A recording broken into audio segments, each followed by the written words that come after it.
পবিত্র করে দেব। জোরে পড়ুন সুবহানাল্লাহ। তাহলে নামাজ পড়া আমাদের দরকার আছে কিনা ভাই? আছে? এখানে কতগুলো বাবা আছেন যে নামাজ পড়েন? হাত উঠান তো। 5 ওয়াক্ত নামাজ। বাস এই 2-3 জন ভাই নামাজ কি জিনিস কিন্তু এখনো চিনতে পারলেন না।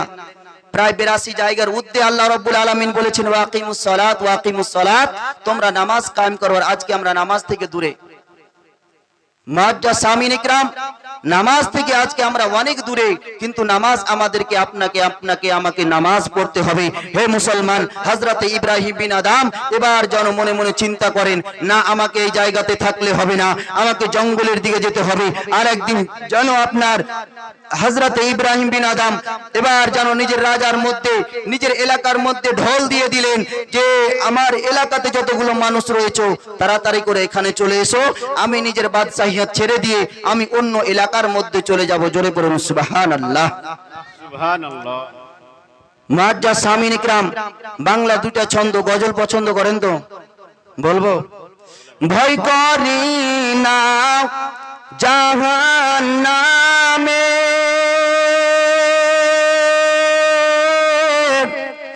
আগুন ডরায় আমার নবীর নামে,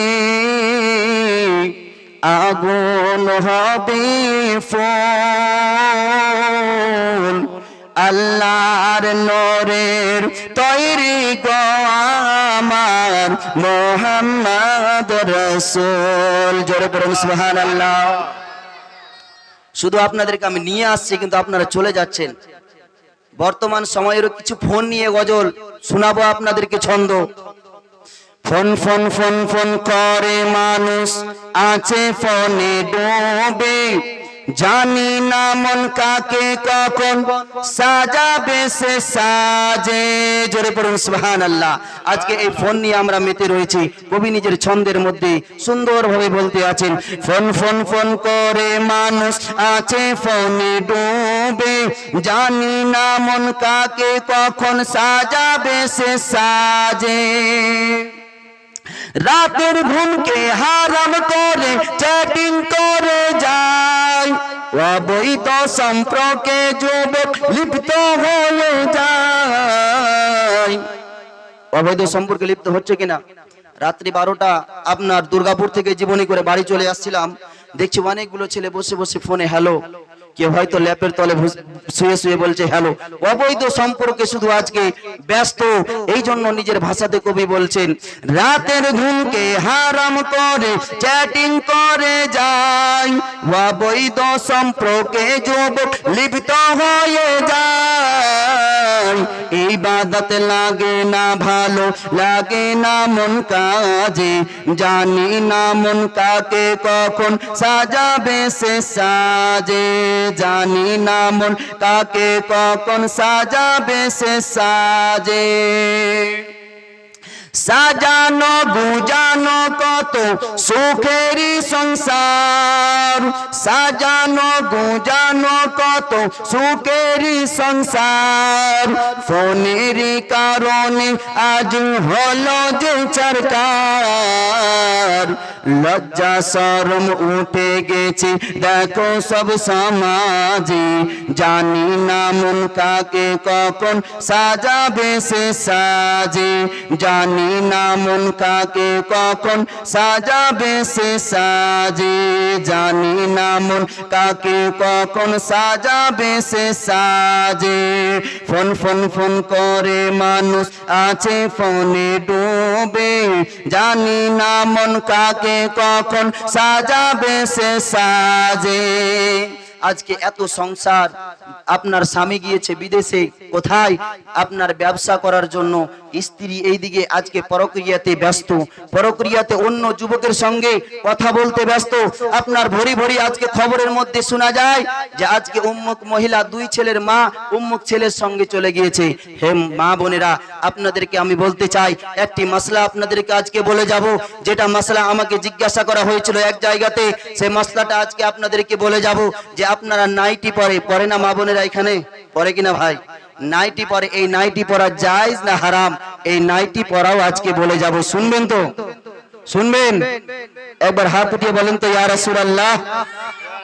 সেলফি তুলতে গিয়ে কত যুবক মারা যায়, সেলফি তুলতে গিয়ে কত যুবক মারা যায়, সেলফি তুলতে গিয়ে কত যুবক মারা যায়, তবুও যুবক যুবতীরা পরোয়া করে না।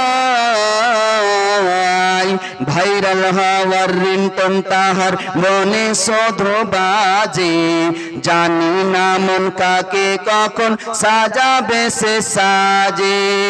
আজকে আপনার মেয়ে ফোনে আপনার ছবি তুলে ফেসবুকে ছাড়ছে, টুইটারে ছাড়ছে, ইনস্টাগ্রামে রিলস বানাচ্ছে, কিন্তু আপনি বাবা মানা করতে পারছেন না, আপনি ভাই মানা করতে পারছেন না। আমার আগেই মাওলানা দিলখুশ বলে গেলেন যে একজন নারী 4টা পুরুষকে জাহান্নামের মধ্যে নিয়ে যাবে। ভাই আজকে তোমার বোন আজকে খারাপ রাস্তাতে যাচ্ছে, কিন্তু তুমি বড় ভাই মানা করছো না।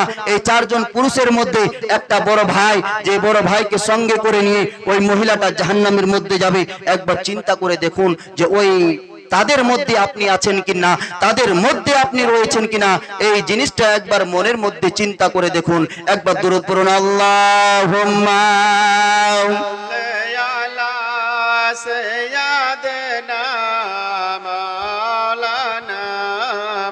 মুহাম্মাদ ওয়ালা আলি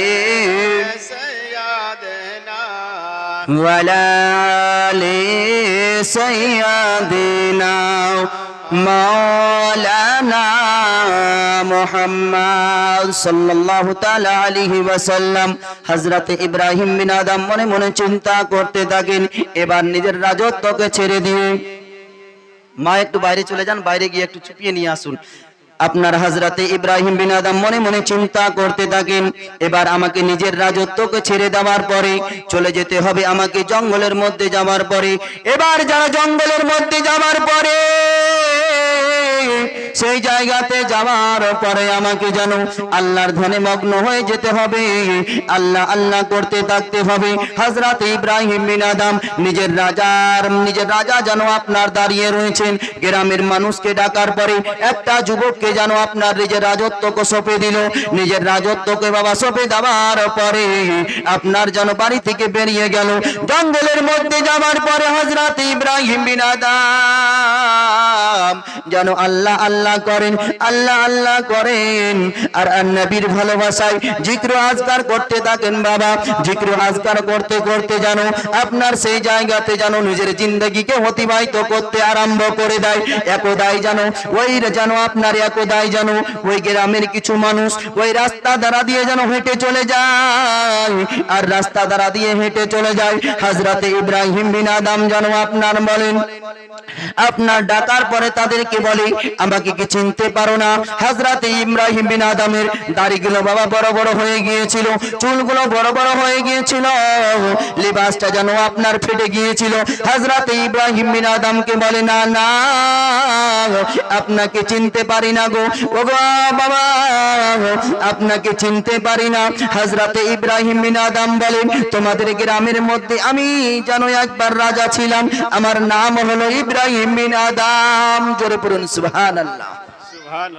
চিনতে পারে না। হযরত ইব্রাহিম বিন আদম আল্লাহকে দেখে কতটা ভয় করেছে এটাই আপনাকে আমি বুঝাচ্ছি, আর আমরা কতটুকু আল্লাহকে দেখে ভয় করছি। আল্লাহ বলছেন ইয়া আইয়ুহাল্লাযিনা আমানুত্তাকুল্লাহ, হে ঈমানদার বান্দাগণ, যারা ঈমান আনায়ন করেছো, যারা এক আল্লাহকে বলে মেনে নিয়েছো তাদেরকে বলছি, যারা ঈমান নিয়ে এসেছো তাদেরকে বলছি তোমরা আল্লাহকে দেখে ভয় করো, এবং তোমরা ততক্ষণ পর্যন্ত মরিও না যতক্ষণ পর্যন্ত তোমরা পূর্ণ অঙ্গে ঈমানদার না হয়েছো, মুসলমান না হয়েছো, ততক্ষণ পর্যন্ত তোমরা মরিও না। জোরে পড়ুন সুবহানাল্লাহ। হযরত ইব্রাহিম বিন আদম এবার মনে মনে ভাবার পরে দেখার পরে হযরত ইব্রাহিম বিন আদমকে যখন দেখলো বলল যে তাহলে আপনি নিজের রাজত্বকে কিসের জন্য ছেড়ে দিয়েছেন? তো হযরত ইব্রাহিম বিন আদম বলেন যে আমি আল্লাহকে পাওয়ার জন্য দুনিয়ার ধন ও সম্পদ মাল সমস্ত জিনিসকে আমি ছেড়ে দিয়েছি। জোরে পড়ুন সুবহানাল্লাহ। আর আজকে আমরা দুনিয়া করে টাকা পয়সা কি করে সফলতা পাবো এই নিয়ে আজকে আমরা দুনিয়াতে পড়ে রয়েছি। কেউ হয়তো একতলা বাড়ি বানিয়েছে, মনে মনে চিন্তা করে 2 তলা বাড়ি কি করে বানাবো। কেউ 2 তলা বাড়ি বানিয়েছে, বলে 3 তলা বাড়ি কি করে বানাবো। নারে তাকবীর, নারে তাকবীর, নারে রিসালাত, নারে রিসালাত, উলামায়ে আহলে সুন্নাত, উলামায়ে আহলে সুন্নাত, নারে তাকবীর, নারে রিসালাত। মুসলমান যার জন্য আপনারা আকাঙ্ক্ষিত রয়েছেন, সেই আপনার মুর্শিদাবাদ থেকে আগত হযরত, আপনারা এইভাবে একটু বসিয়েন না, একটু সামনে আসলে বাবা ভালো হয়। আমার আদত যে সামনের যদি আপনার মাজমাটা না ভরে তো ভালো লাগে না বাবা। একটু সামনে আসতে পারবেন না? কষ্ট যদি না হয়, কষ্ট হবে, সামনে আসলে একটু কষ্ট হবে, একটু আসলে খুব ভালো হয়। মুসলমান হযরত ইব্রাহিম বিন আদম এবার যেন আপনার বলল যে আল্লাহকে পেয়ে বা আল্লাহকে নিয়ে আমরা কি পেয়েছি। তো শুনে নাও, হযরত ইব্রাহিম বিন আদমের কাছে একটা সুই ছিল বাবা। সুই বুঝেন তো? একটা সুই ছিল, সুই। ওই সুইটাকে নেওয়ার পরে আপনার হযরত ইব্রাহিম বিন আদম আপনার পানির মধ্যে ফেলে দিলেন। পানির মধ্যে ফেলে দেওয়ার পরে হযরত ইব্রাহিম বিন আদম বলেন যে হে মাছেরা, আমার যে সুইটা পানির মধ্যে পড়ে গিয়েছে, ওই সুইটা তোমরা খুঁজে নিয়ে এসে দাও। জোরে পড়ুন সুবহানাল্লাহ। হযরত ইব্রাহিম বিন আদম বাবা যেমনই বলেছে, আপনার সঙ্গে সঙ্গে মাছগুলো যেন আপনার সেই বিল থেকে, মাছগুলো যেন আপনার সেই পুকুর থেকে আপনার সঙ্গে সঙ্গে সুইগুলো আপনার উঠিয়ে নিয়ে এসে দিয়েছেন। জোরে পড়ুন সুবহানাল্লাহ। সুবহানাল্লাহ। মুসলমান তো এটা হচ্ছে আল্লাহর নেককার বান্দা। যে আল্লাহর নেককার বান্দার কথা বললাম, যাদের মাজারে গিয়ে আমরা সাজদা করি না, তাদের মাজারে গিয়ে আমরা জিয়ারত করি, তাদের কাছে আমরা ফরিয়াদ করি না যে আপনি এই জিনিসটা দেন। আমরা তাদের মাধ্যম নিয়ে আল্লাহকে বলি, আল্লাহ এই আমি তো গুনেহগার, বদকার, সিয়াকার, ইনি হচ্ছেন আপনার নেককার বান্দা। আল্লাহ গো, এই ইনার নেক ওসিলা নিয়ে আপনার দোয়া করি, আল্লাহ আপনি আমার দোয়াটুকু কবুল করে নিয়ে। আমার বাচ্চা হয় না, কোনো মা বলছে আমার বাচ্চা হয় না, আমাকে আল্লাহ তুমি বাচ্চা দিয়ে দাও। কোনো বাপ বলছে যে আমি উম্মুক মুসিবতে পড়ে গিয়েছি, আল্লাহ গো এই বান্দার ওসিলা নিয়ে, মাধ্যম নিয়ে দোয়া করি, মাওলা এই মুসিবত থেকে আমাকে পার করে দাও। আর এই রকম যদি আপনি দোয়া করেন ওসিলা নিয়ে, আল্লাহ রাব্বুল আলামিন বলছেন যদি তোমরা আমাকে পেতে চাও, তাহলে তোমরা মাধ্যম তালাশ করো, তাহলে তোমরা ওসিলা তালাশ করো, কারণ ওসিলা না খুঁজলে তোমরা আমি আল্লাহকে খুঁজে পাবে না। জোরে পড়ুন সুবহানাল্লাহ। সুবহানাল্লাহ। আমরা কোরআনটাকে সরাসরি পেয়েছি বাবা, কোরআনটা সরাসরি পেয়েছি? পাইনি। কোরআনটাকে লৌহ মাহফুজ থেকে আল্লাহ রাব্বুল আলামিন আপনার সেই আসমান থেকে আপনার হযরতে জিবরিল আলাইহিস সালাতু তাসলিমের মাধ্যম দিয়ে নবীর কাছে নিয়ে এসেছেন, আর নবীর মাধ্যম দিয়ে আজকে এই জগতের মানুষ পেয়েছে। জোরে পড়ুন সুবহানাল্লাহ। তো বিনা ওসিলা ছাড়া কোনো জিনিস আপনার পাওয়া যাবে না। তো হযরতে ইব্রাহিম বিন আদম আল্লাহকে পাওয়ার জন্য নিজের রাজত্বকে ছেড়ে দিয়েছিল। আর আজকে এই গ্রামের মা বোনদেরকে বলবো, আজকে এই গ্রামের আমার যুবক ভাইদেরকে বলবো, ভাইরা তোমরা এদিক ওদিক ঘোরাফেরা না করে এই পবিত্র মজলিস যাকে বলা হয়েছে রিয়াজুল জান্নাত, এই রিয়াজুল জান্নাতের মধ্যে এসে তোমরা বসে যাও। এই রিয়াজুল জান্নাতের মধ্যে এসে যদি তোমরা বসো, এই জায়গার মধ্যে যতক্ষণ তোমরা বসে থাকবে, এই জায়গার মধ্যে আল্লাহ এবং আল্লাহর রহমত আপনার বর্ষিত হতে থাকবে। জোরে পড়ুন সুবহানাল্লাহ। সুবহানাল্লাহ। মাদ্দা সামিন ইকরাম। তো আমি যে আয়াত তেলাওয়াত করেছিলাম, আল্লাহ রাব্বুল আলামিন বলেন যে তোমরা আমাকে দেখে ভয় করো। আর দুই একটি কথা বলে আমার বক্তব্যকে ইতি করে দেব। হযরত 2-1 মিনিট আপনার বলতে আছে যে কিয়ামতের দিন, কিয়ামত কাকে বলে জানেন তো? কাকে বলে বলেন তো? আপনাদের গ্রামে জলসা হয়? হয়। বছরে কয়বার? বছরে একবার। কিছু কথা যদি জিজ্ঞাসা করি বলতে পারবেন তো? ওলামায়ে কেরাম কিন্তু বলেছেন জলসাতে। আজকে আমাদের এই মাহফিলগুলোর অবস্থা কি হয়েছে জানেন? যে শুধু আজকে আমরা হয়তো আপনার বক্তাকে দেখে পাগল, কেউ হয়তো সুরের পাগল, আর কেউ হয়তো আপনার বক্তা যেই কথাগুলো আপনাকে বলছে সেই দিকে আমরা মাইন্ডই করি না। আপনার গজল বেশি করে পড়লে এটাই বেশি ভালো। আজকে যদি আমরা বছরে একটা করে জলসা দিচ্ছি, প্রায় আপনার গ্রামে ধরেন অনেক দিন ধরে জলসা হচ্ছে, একটা করে মাসলা যদি আমরা জানতাম, আপনাকে যদি এখন জিজ্ঞাসা করা হয় বিয়ে করেছেন তো? বিয়ে করা সুন্নাত না ওয়াজিব না নফল বলেন তো? সুন্নাত। আর আমি যদি বলি ফরজ, ফরজও। আচ্ছা, তাহলে আপনারা জানেন, তাই তো নাকি? মুসলমান হওয়ার জন্য কটা শর্ত বলেন তো? মুসলমান হওয়ার জন্য কটা শর্ত? মুসলমান, এই শুধু আমাদেরকে শুনলে হবে না, আমলও করতে হবে। আমার আল্লাহ রাব্বুল আলামিন পবিত্র কোরআনের মধ্যে বলেন, যখন এই দুনিয়াটা ধ্বংস হয়ে যাবে, আমি কিয়ামতের দিন যেন আপনার নিযুক্ত করে দেব। ওই কিয়ামতের দিন বাবা আজকের দিনের মতো হবে না। ওই কিয়ামতের দিনটা আজকে বাবা সূর্যটা অনেক দূরে রয়েছে, সেই সূর্যের তাপ বাবা আমরা বরদাস্ত করতে পারি না। সূর্যের তাপ যেন বরদাস্ত না করতে পেরে বাড়ির মধ্যে ফ্যান লাগিয়ে দিয়েছি, বাড়ির মধ্যে বাবা এসি লাগিয়ে দিয়েছি, বাড়ির মধ্যে ফ্রিজ কিনে নিয়ে এসেছি। কেন যে আপনার গরম যেন সহ্য হয় না। গরমের সময় যেন বাবা আমরা রোজা রাখার পরে ক্লান্ত হয়ে যাই, এবার যেন ফ্রিজের পানি পান করার জন্য আমরা যেন বসে যাই। কিন্তু মুসলমান, যেই দিন কিয়ামতের দিন সূর্যটা বাবা এক হাত দূরে রয়েবে, এক হাত দূরে। আজকে সূর্য নিজের একটা মুখকে খুলেছে, সেই দিন সূর্য যেন আপনার যতগুলো তার মুখ রয়েছে সমস্ত মুখগুলোকে আপনার খুলে দেবে। ওই সূর্যের তাপের বাবা, ওই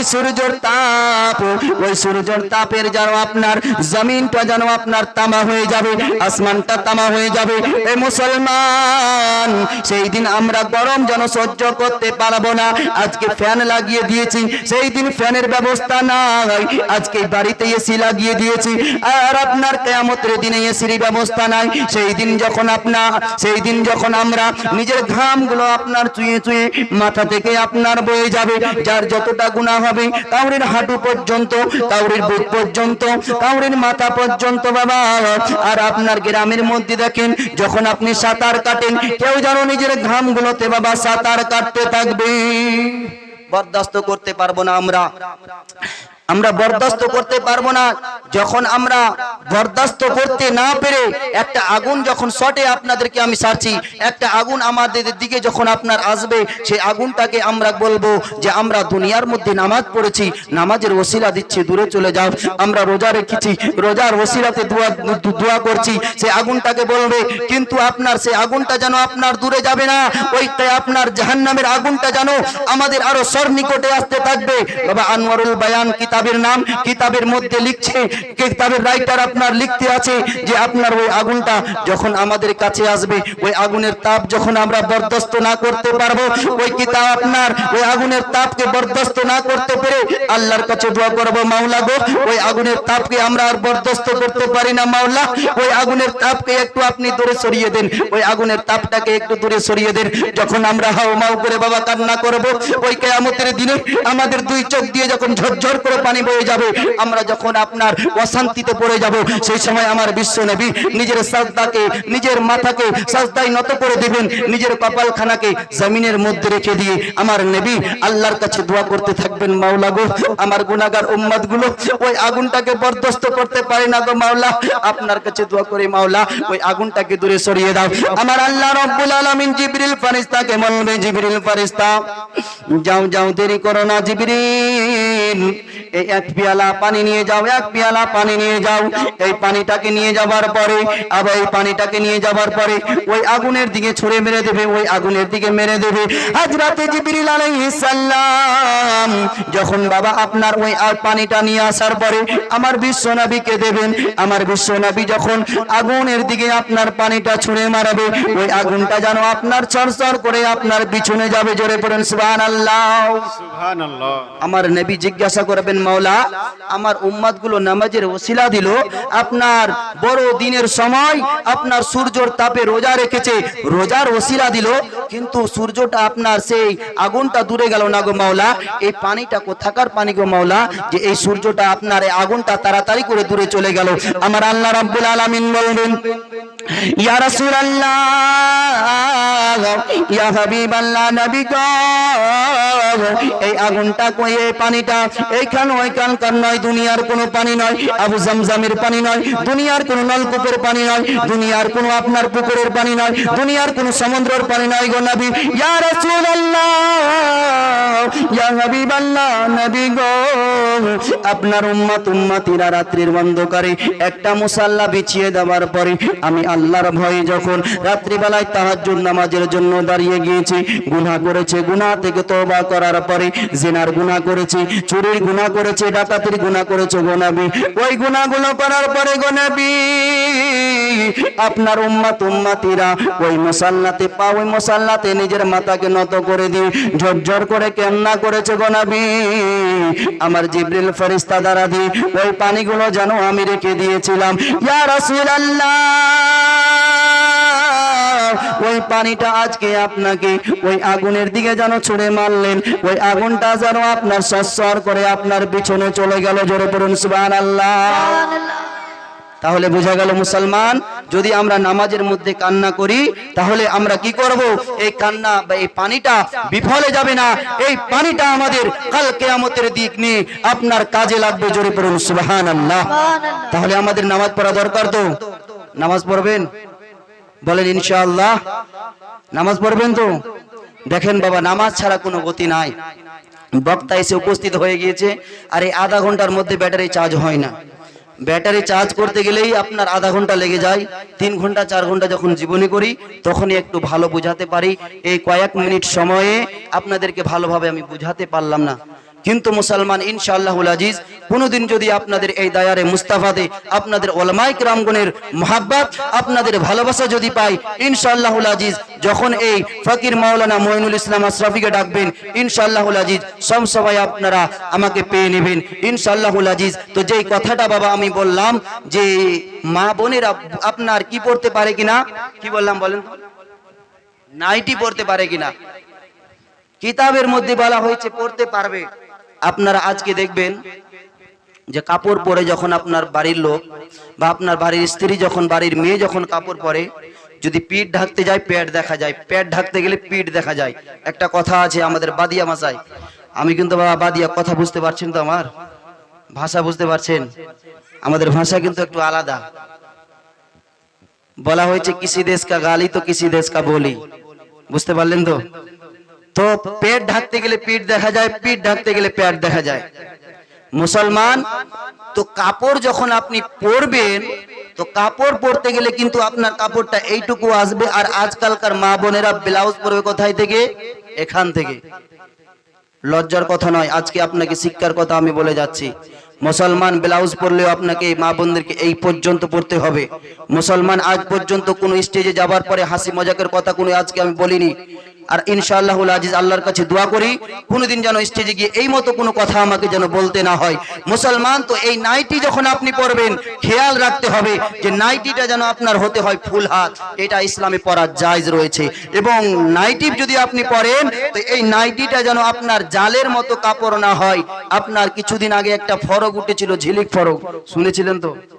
সিরিয়ালে মা বোনেরা ফরক দেখছে, সিরিয়ালে মা বোনেরা কাপড় দেখছে আর বলছে উম্মুক সিরিয়ালে উম্মুক কাপড় দেখলাম, এই কাপড়টা আমাকে নিয়ে এসে দিতে হবে।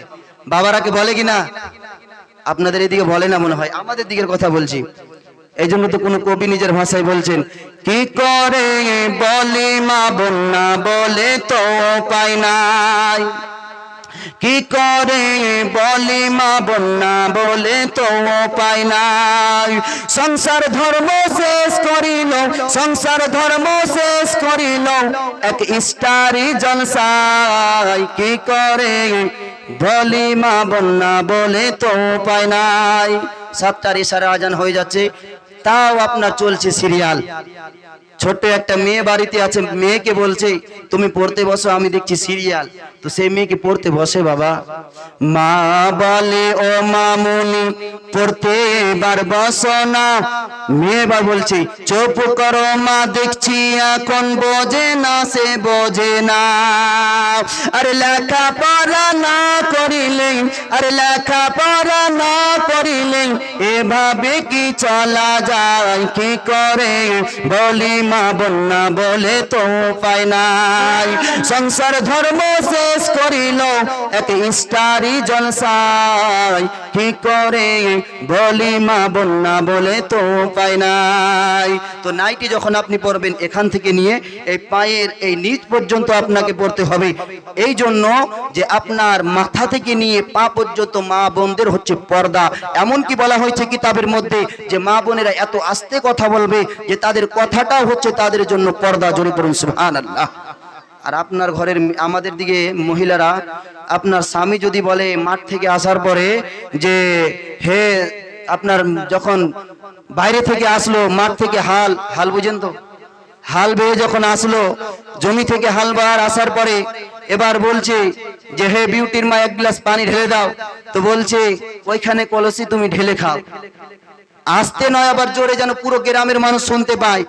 কি না মা, এরকম স্বামীকে বললে হবে না। স্বামীর সঙ্গে যদি তুমি মহব্বত করো, স্বামীও তোমার সঙ্গে মহব্বত করবে। মাজ্জা স্বামী ইকরাম বিরাদরানি মিল্লাত ইসলামিয়া, বলার বক্তব্য হলো এটাই মা, যে আপনাকে লজ্জিত করার জন্য আমি এখানে আসি নাই, আপনাকে সজ্জিত করার জন্য এখানে এসেছি। আপনাকে কিছু কথা বলে যেন আপনি ইসলামের দিকে আসেন, যেন আপনি পর্দার দিকে আসেন, এই জন্য এখানে এসেছি। মাজ্জা স্বামী ইকরাম, আল্লাহ রাব্বুল আলামিন বলেন, ইয়া আইয়ুহাল্লাযিনা আমানুত্তাকুল্লাহ, হে ঈমানদার বান্দাগণ, তোমরা আল্লাহকে দেখে ভয় করো এবং তোমরা